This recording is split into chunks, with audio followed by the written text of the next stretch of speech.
birthday.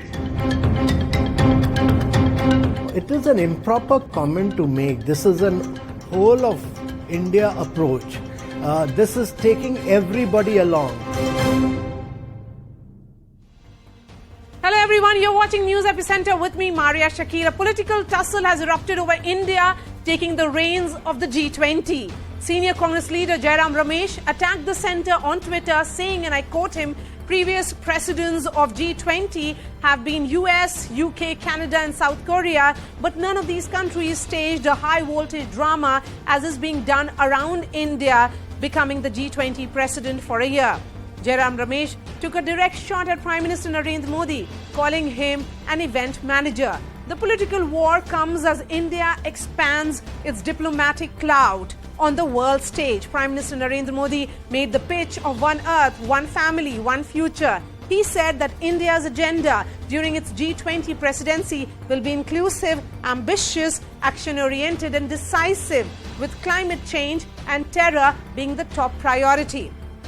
On the campaign trail in Gujarat, he also sent a message to the Congress saying they cannot really digest India's meteoric growth story, adding that Gandhis believe in Parivar above the country. The post-COVID world has seen India taking a more active role on the world stage. Beyond championing the India First agenda, the Modi government has framed its foreign policy for outreach, like we saw with the Vaccine Maitri program, and for global coalitions to counter terror, promote economic stability, expand people-to-people contact, and promote climate action. Through the presidency of the G20, the Modi government is leveraging all aspects of India, from democracy to diversity, to achieve its foreign policy goals. Let's get you an overview of how India is celebrating its G20 presidency. First, 100 monuments, including UNESCO World Heritage Sites, are being illuminated with G20 logos, from Srinagar's Shankaracharya Temple to Delhi's Red Fort through to Thanjavu's Chola Temple. India will be conducting 200 meetings in 50 cities over the next 1 year. So there'll be event in just about every state capital. G20 delegates will be given local gifts, trying to showcase one district, one product initiative of the Government of India. There will be interactions and seminars at 75 educational institutions. The G20 push will be taken to the farthest reaches of India, like the Hornbill Festival in Nagaland. The G20 logo will be showcased on the world-famous Puri beach by sand artist Sudarshan Patnaik. There will be nationwide quiz, competitions, talks and cultural programs, along with a grand social media campaign. So that's how it looks like as far as this 1 year of presidency is concerned. Now, while the Congress has called it event management, here is how the world has seen India's presidency. If you look at the CNN, it says New Delhi has deftly balanced its ties to Russia and the West. And analysts are saying that Prime Minister Modi is emerging as a leader who has been courted by all sides, winning him support at home while cementing India as an international power broker. If we look at Germany's Deutsche Welle, it says, and I'm quoting them, even as India is reluctant about mediating in the Ukraine conflict, its action and words will have an impact on the global reactions to the war and the post-war international situation. Now look at Al Jazeera. It says India has always had a tradition of balancing world powers. But this year, we have seen the country's foreign policy establishment possibly embrace an upgraded form of non-alignment. Then look at CNA Singapore, which says India will also use its presidency to be a voice for the global south and for poorer nations suffering the ravages of conflicts the West is engaged in. So has the Congress Party's attack been unwarranted? On the show tonight, I will be joined by India's G20 Sherpa Amitabh Kant, in that exclusive conversation, which will be coming up in just a bit. But let me bring in my guests at this hour. Tuhin Sinha, spokesperson of the BJP, Shama Mohammed, national spokesperson of the Congress, Ashok Sajanhar, former diplomat. Shama, in a post-COVID world, India's global role has gotten bigger. Doesn't the stand of your party, look at it, doesn't it appear to be just petty politics? Why not join the center and the rest of the country in this moment of celebration? First and foremost, good India has taken over the presidency of the G20. We are all happy about it. But Mari, I don't understand what the controversy here is, because it's just something like a rotational thing. You've had Canada, South Korea, France, Mexico, China, Germany, Argentina, Japan, Saudi Arabia, and the last one was Indonesia. So what is so big about this thing? What you're talking about is what I fail to understand. It's not a big event. Every other country, it's a rotational thing, and India has got it. Now, what we need to focus today is what Prime Minister Modi said at the Bali summit. For me, that is more important. Now, India is taking over the presidency. He's spoken about Vasudeva Kudumbakam.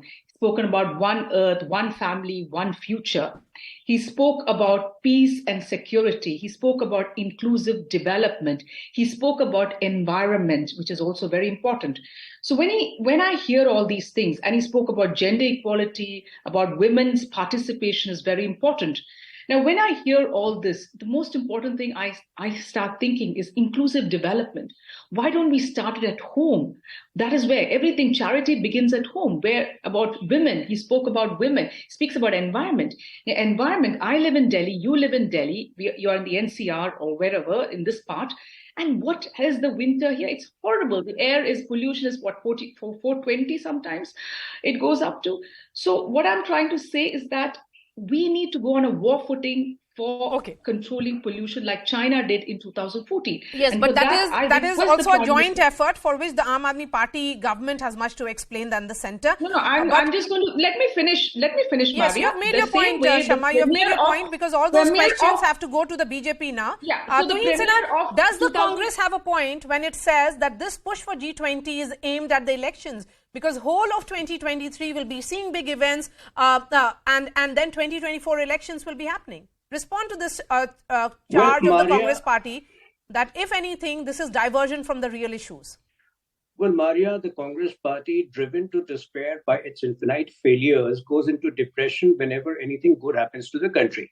Now, agreed that, G20 presidentship happens on a rotational basis. But look at the coincidence. The India getting the presidentship of the G20 coincides with a time when our economic robustness and stability achieved on the basis of our principles of the last 7-8 years is being acknowledged by the entire world. India is being seen as an investment hub by the entire world. Our diplomatic prowess, again, is being appreciated by the world. What Prime Minister Modi ji said to Putin, this is not the era of war, was subsequently incorporated in a resolution of G20. So, the Prime Minister, being with his habit or with his tendency to optimize India's achievements, is only trying to leverage the situation, the favorable conditions in which India is getting G20 leadership. He's invoking a sense of pride in every youth. And the youth also needs to be aware that this is not an apologetic nation of the 1950s where Nehru, would so easily give up a UNSC, the offer of a UNSC permanent seat. So I think this is an aggressive nation. This is a dynamic nation. And if the Prime Minister is invoking a sense of national pride in every Indian about India's supremacy in the world, that should be appreciated. Okay, so Shama, respond. No, why bicker over this? They have put it into the resolution of what the Prime Minister. They did not put it into the resolution. They acknowledged. What that was put in the resolution. There's nothing that wrong. Was put in the resolution. That was put in the resolution. Do you want me to read the resolution for you? Let me finish my point also. Yes. What you're saying is that a big economic development. The G20 in 2008 acknowledged Manmohan Singh. acknowledged as advice to the world where we did not go into a recession and the rest of the world did. So this all happens. What we are saying is do not do an event management about it. It is a good moment that India has taken the presidency of the G20, and like every other country, it's rotational. But this sort of event when the elections are there and, saying that without Prime Minister Modi, nothing can happen. I have asked you certain queries. You have not answered to that. Let me ask what Ashok about Sajana. Environment? When I say Ashok Sajana, should it be seen I'll tell you. the manner in which the Congress party is putting this, that it is just rotational, or should it be seen from the point of view that India's position in a post-COVID world is very different, and this is about leveraging soft power and also acknowledging what we have achieved through Vaccine Maitri and other diplomatic initiatives? Thank you very much, Maria. Let me just make a couple of points here. What is being mentioned, that it is rotational, it is right. But I think we need to see that what are the circumstances under which India is taking this responsibility. The world is going through huge turmoil, a huge turbulence. G20 is supposed to look at economic issues, at economic matters. And you see what is happening around the world, whether it is food shortages, fertilizer, energy, debt vulnerabilities, the supply chain disruptions, inflation is increasing. There are so many shortages in developed and developing countries. It is under these circumstances that India has been entrusted. India has got this responsibility. And I think there is much hope, as also, I would say, confidence as far as the international community is concerned, that because India has both performed very well to deal with the COVID-19 pandemic, as also the Russia-Ukraine conflict. Okay. There was a comment made about the Indian economy. In 2014, India was number 10 as far as its GDP in the world is concerned. Today, it is number 5. Yes. And, it is the fastest growing market economy in terms of the number of people it has been able to take out of poverty is very impressive. It's been recognized by IMF. Shama, it's been recognized Shama, by the UNDP. I agree with Ambassador Sajanhar. My question is that this is India's moment and the world is watching India, because the narrative that will be set or the agenda that will be set will be carried forward by other countries. Shouldn't then just look at it from that prism, that because the world is watching us, should there be politics here back home? Of course not. Yeah. Of course not. Can I speak? I think the question was to me, this Ambassador. is an opportunity for India. Maria, you asked me the question, so I think it is allow to me me. to respond. He asked me the question. She asked me the question. Ambassador Sajanhar, I'm going to come back to you. Let me take a quick word from Shama. Yes, Shama. Okay, sure. Thank you. So, Ambassador, you said just now that India has taken. Of course, India has to take this responsibility. It's India's turn. It is not that India went out of the way to get this presidency. That is taking responsibility. Is it India's turn after Indonesia next year? And that is what it's just, like you say, the baton is passed on to India. That's about it. But my thing over here is talking about during the Gujarat election, saying we are number 1. You don't need that. You just have to continue and do what he did, what he promised in the G20 summit in Bali. That is what I'm asking you, Ambassador. He spoke about the environment.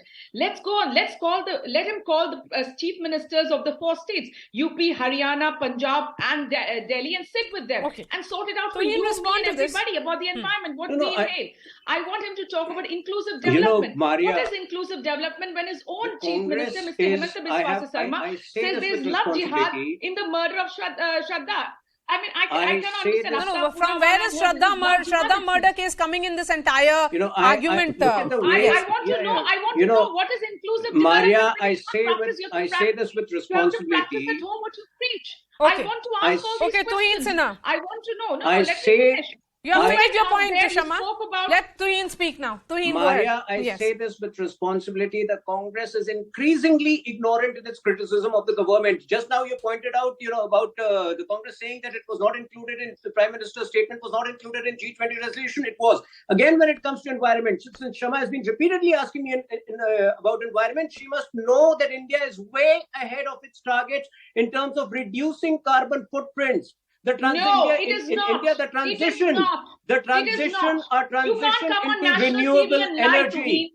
our cannot come on transition national TV into... and No, lie. you need to do your homework. You need to I do have your done my and come homework. back. I do not come to a channel without doing my homework. Renewable We are energy nowhere has ahead been when it comes to phenomenal. pollution control. But yes, I mean, they pick up the issue of Delhi, for which they can't blame Arvind It's not Kejriwal, just who has been Delhi. repeatedly sitting on funds and not releasing those funds. So I think the Congress needs to get real for a change. They must celebrate India's achievements, even if it is for a year, even if it is on a rotational basis. That is what I was saying. What is the achievement? Honorable Prime Minister's ability to invoke a sense of national pride is something they cannot cope with, because they were not able to do it over the last 6-7 decades. That's why Obama said, "My guru is Manmohan Singh." What did Prime That's Minister why Obama say? is gone. My guru is Manmohan Singh. And that's He never why said, you're "My in a guru time is warp. Modi." So please don't tell But us that's about why you are in a time warp. we have a national pride with Prime Minister If Manmohan Singh. Putin How appreciates India Mr. was Modi, way above if other in world terms of leaders are GDP. presently Let's appreciating understand Mr. Modi, let's talk you are about in a GDP time now. warp. So what you're talking Yes, about, of we had an course, of average course, GDP let's of talk about 8.2 in the GDP. 10 years we were in power. Let's No, talk of about course, that. let's talk about Let's talk GDP. about per The capita last income. year. Let's talk about everything. Absolutely. Where is inclusive development Absolutely. here? I want to know. How many Muslim Absolutely. BJP MPs do you have in the Rajya Sabha and the Lok Sabha? Doesn't Can you matter. tell me? Can you tell Doesn't me? matter. Doesn't matter at all. The fact is that every social welfare scheme has reached the Muslims in large numbers, in unprecedented numbers. Okay, let me get Ambassador Sajanar. Ambassador Sajanar, just for the benefit of our viewers, I want to understand how have politicians in other countries responded to G20? Has there been this kind of political bickering ever? No, I don't think so. I think in all the other countries, all the political parties, I think the countries have acted as one whole. And I think we will be doing ourselves a great disservice if we do not take it, the people are involved, the state governments are involved, because as you mentioned yourself and as the Prime Minister has mentioned, there are going to be 200 meetings in 50 cities. And it is also, I think, Ambassador Sajanar, in fact, Mr. Amitabh Kant told me that it is starting with Udaipur, which is in Rajasthan, which is a Congress-ruled state. So there is an involvement of each and every state of India. And it will be an opportunity to showcase, both our culture as well as our achievements. So I think all the parties really need to come onto the same page, onto the same platform.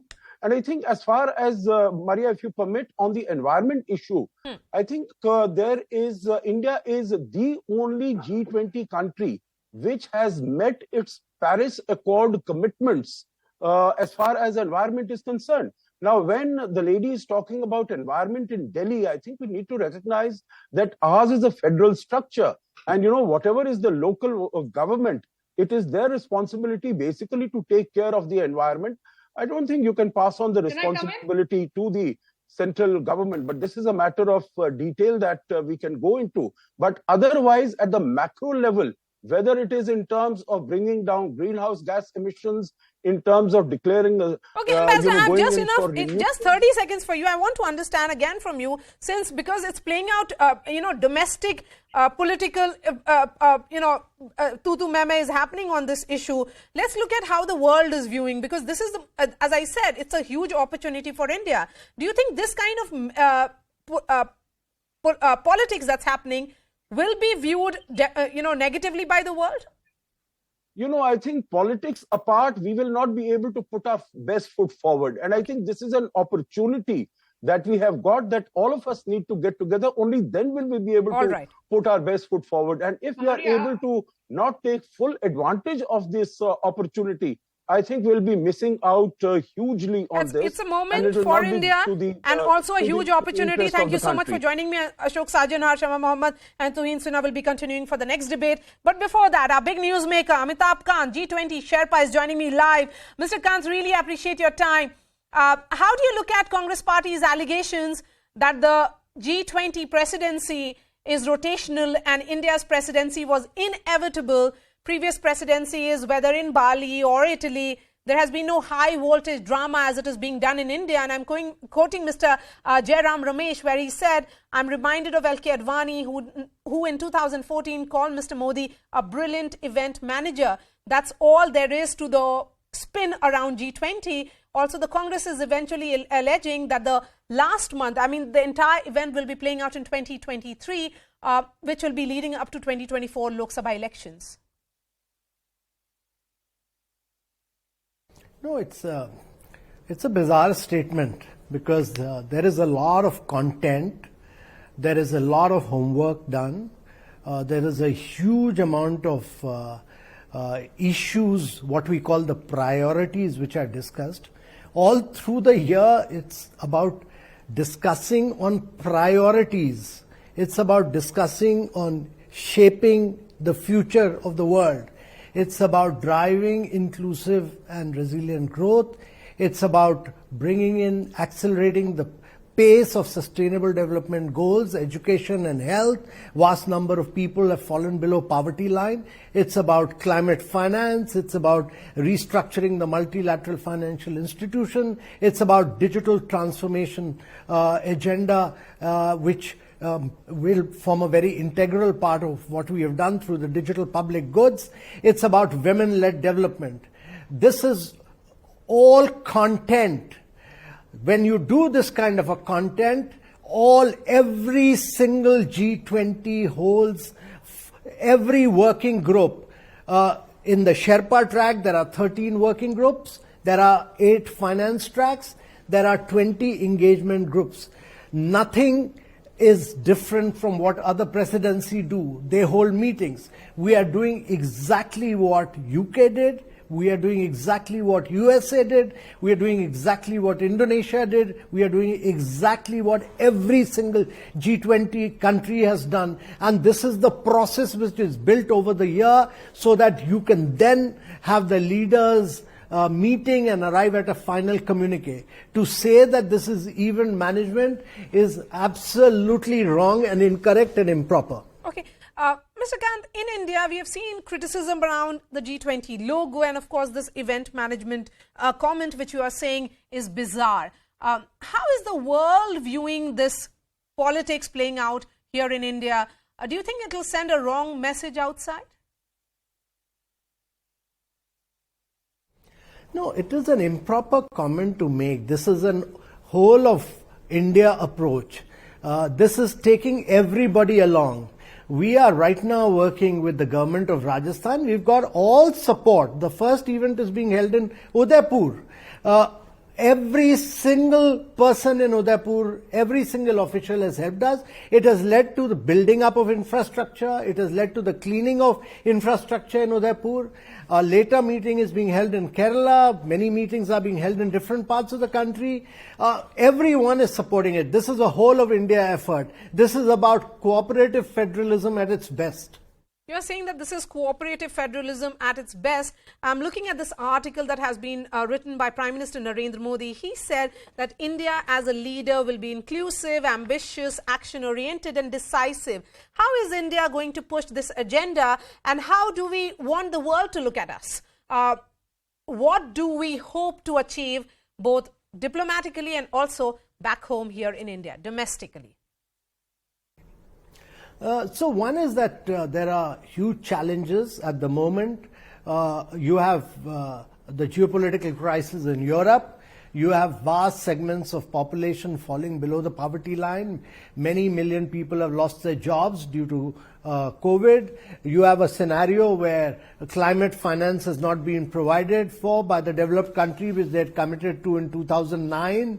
The multilateral financial institutions are not able to support the transition towards SDG and climate change. And therefore, all these issues are critical for the world. And therefore, India is in a position to talk to everyone. India's political narrative in terms of its leadership is very strong. We've been able to do a lot of digital transformation. We've been able to provide a huge amount of leadership during the past presidency of Indonesia. We've been able to bring everybody together. And with our positive, constructive and forward-looking approach, we aim to do the same during the coming year. We want to bring everybody together. The emerging markets, bring together the developed world, bring together all the developing countries and be the voice of the South as well. Once you do that, then everybody arrives at a broad consensus on how to take the world forward. The Prime Minister has said that India is looking at a paradigm shift in which there will be more human-centric globalization. How challenging will it be, particularly in the backdrop of the Russia-Ukraine war and resulting energy and fuel prices, the global economic slowdown, and also the challenges related to climate change? Yeah. So that's the basic essence of both our logo and our theme, which is one earth, one family, one future. That is, we all come from the same cosmic web. There has to be unity in diversity. There may be many different economic models. There may be different philosophical thoughts, but we all come from the same cosmos. And therefore, what the Prime Minister is saying is that eventually leaders around the world have to care for the citizens. It's not about, wars. It's not about fuel, food, fertilizer, but look beyond all that. His is a very, very philosophically elevating thought process. So he's saying that the leaders of the world must look at the citizens of the world and shape the world according to their priorities and their needs. And poverty in one part of the world has an implication in other parts of the world. A person unvaccinated in one part of the world has implication for COVID in other parts of the world.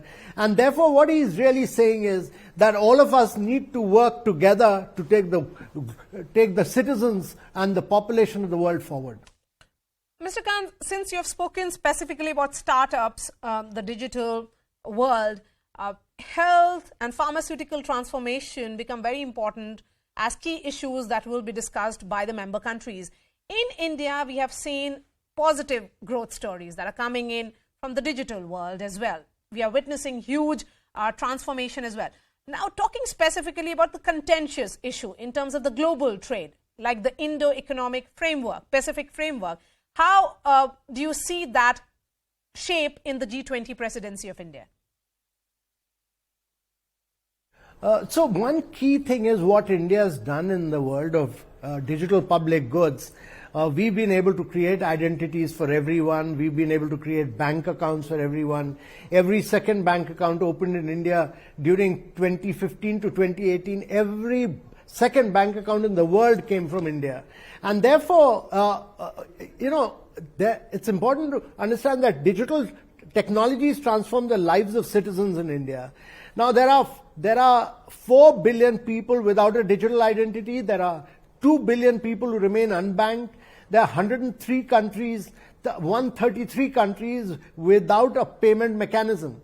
And therefore, the Indian model can be a huge model for the rest of the world. The second key issue that you talked about was trade. What is important is to allow for much greater trade, because whenever trade has opened up, growth has taken place. Whenever growth has taken place, people have got lifted. These are issues which will be debated and discussed at length. Trade and growth is a very critical issue for discussion. Global value chains are a very critical issue for discussion.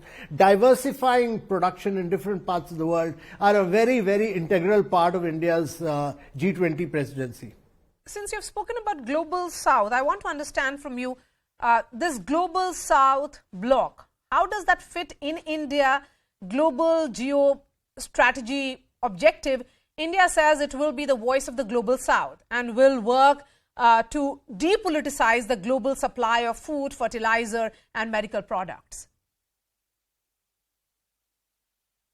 So the Prime Minister will be interacting with all the leaders of the Global South before we get into the Leaders Conference.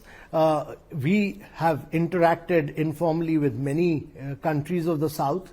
In fact, at Bali, we emerged as the voice of the South because we interacted with all the countries. We worked with Brazil, South Africa, Argentina, Mexico, Saudi, UAE, Singapore, and brought in sanity to the whole process. And that is what led to the final communique. And I think the process of interacting with the Global South, because that's one of the biggest challenges. We could have the debt sustainability initiative during the Saudi presidency due to Prime Minister Modi's initiative. And we will carry forward this because 70 countries across the world are impacted by global debt. Now, the global debt is IMF, there's the Paris Bank, there's Chinese debt, there's private debt. All this needs to be discussed, debated and sorted out, and we will play that role of finding out the right solution for countries which are impacted by the global debt. Mr. Kant, multiple countries, including US, is taking note of India's effort in negotiating consensus. Does it elevate India's role at the global level and bringing up emerging markets issue in particular and being a connector and negotiator for both poor and marginalized countries? No, India's position as a negotiator has been elevated not because of what US has said. It has been elevated because of our political leadership. It has been elevated because of our development story. It has been elevated because we've built vast amount of roads, 55,000 kilometers of roads, which is equal to 1.5 size the diameter of the earth. We provided housing to every 30 crore people, which is like providing a house to every Australian. We provided 29.3 million water connections, which is like providing water to every Brazilian. We provided electricity connection to our citizens. So the vast amount of developmental work that we've done in terms of all this and digitization and health insurance and many more areas is what has elevated the role of India and the fact that it is the fastest growing large economy in the world.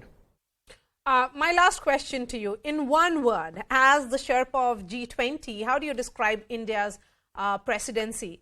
Is this an opportunity, India's moment? What do you think next 1 year will be for India?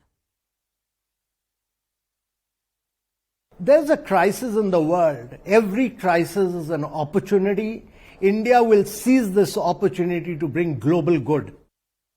All right, Amitabh Kant, always a pleasure to speak to you, sir. Thank you so much for your time.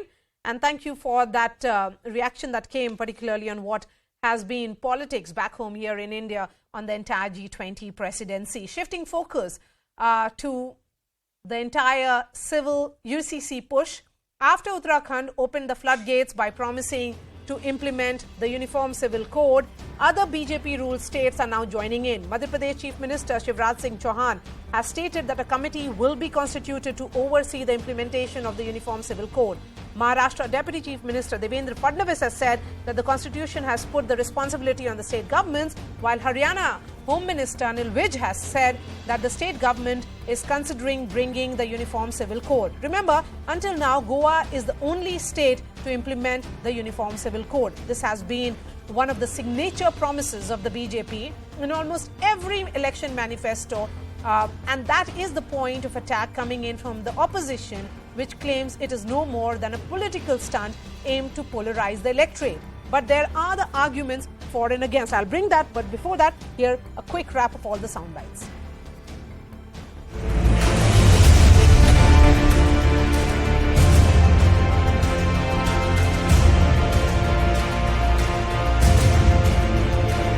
मैं तो इस बात का पक्षधर हूं कि भारत में अब समय आ गया है कि एक समान नागरिक संहिता लागू होनी चाहिए।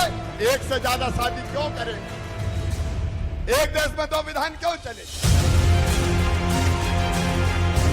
भारत के संविधान में directive principle of state policy के तहत हर राज्य को ये इम्प्लीमेंट करने के लिए डायरेक्टिव हमारे संविधान ने दिया है।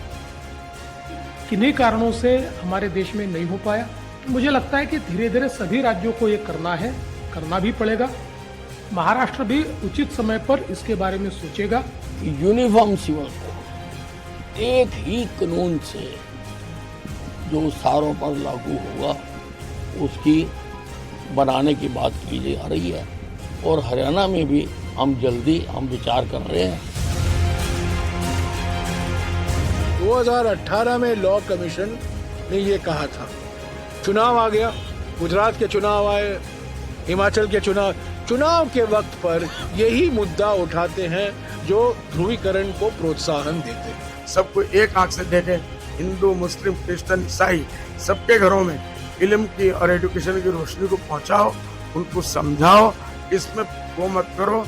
खाली ब्लेम देने से नहीं होता, ब्लेम गेम से कोई मसला हल नहीं होता।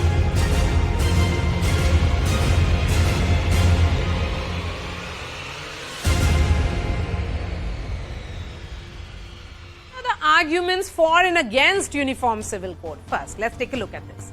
It enhances the status of women and lower castes. But the counter is that it is difficult to implement as there are diverse personal laws and devotional adherences as well. The argument in favor is that many personal law provisions in fact violate human rights. Then the counter comes that there are fears among minorities of loss of cultural identity. Article 25, 26 guarantee freedom of religion, and the UCC is not opposed to secularism. The counter is that the rights bestowed by religion can't be questioned by a court of law. Finally, the argument for Uniform Civil Code is that a liberal and gender-sensitive civil code is the need of hour of new India. We are living in new India. The counter is that courts can't interfere with religion in the name of social reforms. So the big question that emerges, is this a push for politics or social parity? Let me first take that question to Dr. Narendra Mishra, the Home Minister of Madhya Pradesh. Narendra Mishra ji, namaskar, thank you so much. आप uniform civil code की बात कर रहे हैं, कैसे करेंगे, कब लागू होगा? माननीय मुख्यमंत्री जी ने स्पष्ट कहा है कि उसकी समिति बनाने वाले हैं बहुत जल्दी, और समिति पर खंड से और बिंदु से विचार करेगी और बहुत जल्दी प्रारूप आपके सामने आ जाएगा। वैसे भी उत्तराखंड में और जगह पर वो आ चुका है, समिति उन सबका भी अध्ययन करेगी और अध्ययन के बाद में आपके समक्ष प्रस्तुत करेंगे। आपने उत्तराखंड की बात की, गुजरात, हिमाचल प्रदेश, सब राज्यों में बात चल रही है। मेरा सवाल ये है, यूनिफॉर्म सिविल कोड की बात अभी क्यों होती है? चुनाव से पहले क्यों हो रही है? यही कांग्रेस आरोप लगा रही है। हम तो उनसे मांग कर रहे हैं कि वो अपनी राय तो रख दें स्पष्ट। कांग्रेस के लोग, उनके राष्ट्रीय अध्यक्ष बोल तो दें कि कौन सी ऐसी इस पर वो समर्थन कर रहे हैं या विरोध कर रहे हैं। वो इस बात का वो कर ही नहीं रहे हैं, कुछ भी, ना समर्थन कर रहे हैं ना विरोध कर रहे हैं। खैर, लेकिन ये बहुत आवश्यकता है देश की। आज की स्थिति ऐसी है, पार्टी ने शुरू से ही एक विधान, एक संविधान, एक राष्ट्र की बात की। माननीय प्रधानमंत्री जी ने वैसे भी पूरे देश के अंदर one nation, one ration, one nation, one tax, ये लागू करके पूरे राष्ट्र को एकता के सूत्र में परोने की बात है। कांग्रेस तो पहले से ही टुकड़े टुकड़े वालों को लेकर चल रही है अपने साथ में, तो स्वाभाविक रूप से वो जातियों में बांटने की बात, देश को बांटने की बात करेंगे। समानता की बात वहां कहीं है ही नहीं। वो जातियों में बांटने का सोचते हैं, ऊंच नीच का भेदभाव करते हैं। भारतीय जनता पार्टी समानता की बात करती है। मेरा आखिरी सवाल आपसे है, क्योंकि जयराम रमेश जो कांग्रेस के नेता हैं, उन्होंने आज कहा है कि हिमाचल में चुनाव है, गुजरात में चुनाव एक फेस का बचा हुआ है और इसीलिए आप ध्रुवीकरण की राजनीति कर रहे हैं। भाई, हमने बात नहीं की है, लागू कर दी है। हमने जो कहा है वो किया है। 370 हटाने का कहा तो हटी, 35 से हटाने का कहा तो हटा, सीए लाने का कहा तो ला, ट्रिपल तलाक हटाने का कहा तो हटा। जो कहा सो किया है और इसको भी करेंगे। चलिए Narottam Mishra ji, thank you so much for your time. Let me bring in my guests and go straight to Tuhin Sinha. Tuhin Sinha, is this just an election gimmick? If it's a promise that you have made in multiple election manifestos, then why is it still, sitting with the Law Commission? Why is it still pending with the Law Commission? Well, Maria, UCC has been mandated by our constitution, and for us, it is an ideological commitment in much the same way that abrogation of Article 370 was, like the way construction of Ram Mandir was, and some of the like banning of PFI was. But when it comes to Tariq kab bataoge mentality of the Congress party, that is when they start believing it is an election issue. The point is, ideally, the talk about UCC should have begun in 1955, around the same time when Hindu Marriage Act was introduced. There was another opportunity in 1985, around the time when Supreme Court had passed a very strict judgment of the Shah Bano case, which was undone by the Rajiv Gandhi government. That is the time when we should have, as a nation, seriously, initiated our discussion into UCC. But I think at this point of time, it's better late than never. At the same time, we understand the complexities, and that is why it is a good thing if states take the lead over here. Okay. As far as the union government stand is clear. Honorable Law Minister has made a position clear. The entire matter is under the purview of the 22nd Law Commission, and sooner than later, it will become a reality all over the country. Okay, George Kurian, the Congress party, of course, did not want to participate in this discussion. I want to understand from you, many religious customs and laws contravene human rights. Isn't it time to do away with them? And modern India needs civil code, uniform civil code. There is a view which says that it is high time. Well, Maria, as we are aware that the India has a federal structure and it is introduced by the Government of India Act 1919. Having said that, the power is divided between the center and the state, and the center has more power to override certain legislature laws, and it can also make laws with respect to state subject. So I want to say that it is nothing but a Chunavi Jumla at this point in time. Congress communication in charge, Mr. Jairam Ramesh, has categorically said that this is nothing but kind of an election gimmick. Every time when elections are around the corner, the BJP will try to... Okay, Mr. Kurian, I want to understand from you. The BJP states have gone ahead and implemented it. They have gone ahead and set up panels.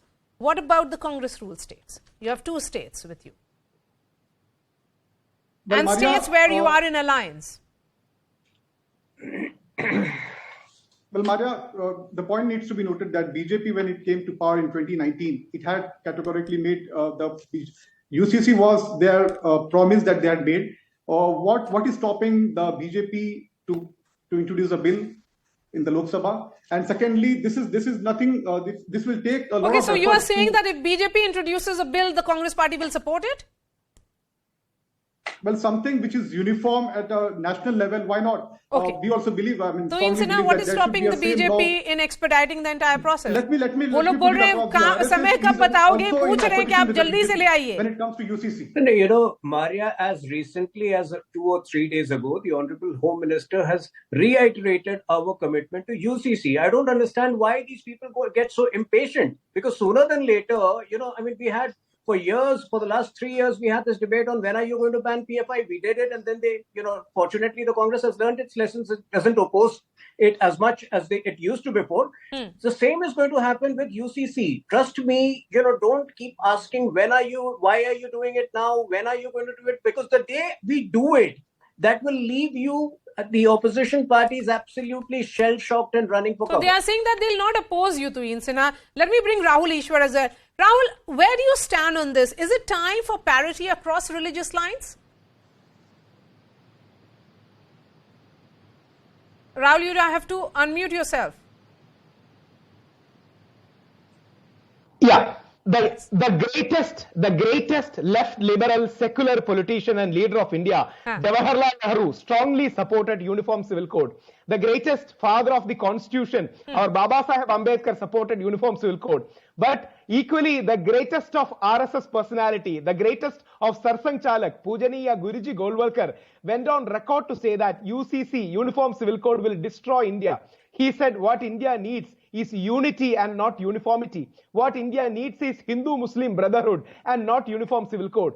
And Guruji Golwalkar also said something very important. Guruji Golwalkar said, there are some people who think Muslims can marry 4 and their population will increase. That's the reason why they are vouching for uniform civil code. 23rd August 1972, organizer RSS itself has published this. So I know there are, across the spectrum, there are varying opinions. The greatest of left liberals supporting uniform civil code, and the greatest of, cultural nationalists, Guruji Golwalkar, opposing uniform civil code. But as the Law Commission rightly pointed out, India is still yet not ready. That's the position of the Law Commission. But 2 humble submissions. Please remember, like Guruji Golwalkar said, unity is more important, uniformity is not important. Harmony is more important, uniformity is not important. If we want to harmonize the laws, yes, let us take consent from all communities and harmonize. For example, let us have pre-marital education across communities. Let us have marriage registration across communities. And Pujaniya Sarsang Chalak rightly points out, if reform has to come, it has to come from within. If monogamy has to be in Muslim society, the Muslim brothers and sisters should come for it. And Guruji Golwalkar that's a point very well taken, Tuhin. The opposition that was made by Golwalkar, that it should be about unity rather than uniformity. Unlike the left parties in the Congress, we evolve and change with the time. So I think that is something you've got to give it to the BJP and the RSS. And today, we do believe, I don't know in what context he said that at this point of time, if Rahul Ishwar may enlighten on what context, but at this point of time, I think we are uniformly in sync with the fact that UCC is a national necessity. I think to further streamline this debate, I think, polygamy, the ones who are opposing it, if you look at the irony of the situation, are the same people who opposed CAA, are the same people who opposed the construction of Ram Temple. So somewhere, is it that particular aspect of polygamy which ruffles a raw nerve in them? That should be the moot question over here. Rahul? Just one submission. Muslim population is not growing exponentially. Let's have Rahul Ishwar and Tuhin Sinha on the screen now. No. Polygamy is about a dysfunctional society, Rahul. It is not about population. Fertility rate. Just one submission. I have immense respect for Tuhinji. Just two submissions. One, we have already achieved 2.1 fertility level. There is no population explosion. Rather, a Hindu population implosion is happened. Second, if harmonization has to happen, we should bring harmony and should bring people together. And I would like to end by quoting our Pujaniya Sarsangchalak Dr. Mohan Bhagwat ji, who categorically said, "Ek hone ke liye ek sa hone ki zarurat nahi hai."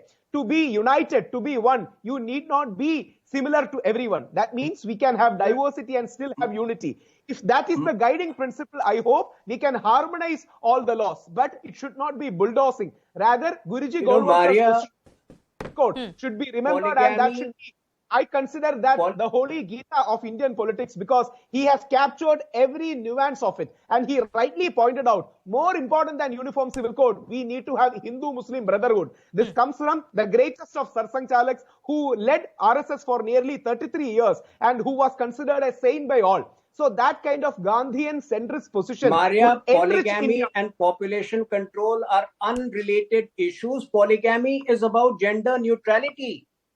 It is about saving the, it is about a dysfunctional polygamy leads to a dysfunctional society. How is Rahul Ishwar linking it to population? Those are entirely unrelated issues.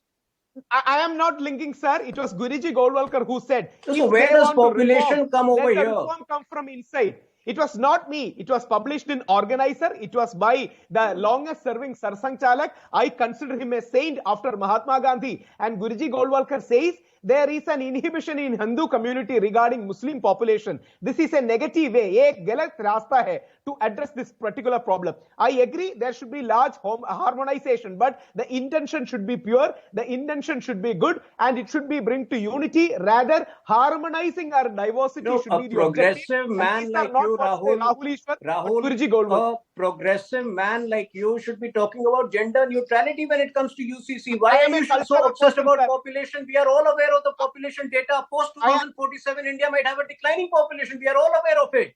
But essentially, UCC is about gender equality and neutrality. See, don't confuse it with population growth. Just one line. I am not a progressive. Mariaji might be a progressive person. I am a proud Arsha Bharata Sanskrit Hindu. I believe in cultural diversity. All right, Rahul Ishwar and Tuhin Sinha, thank you so much. George Korean as well, thank you. That's all from me. Thanks so much for watching this entire debate on News18.com.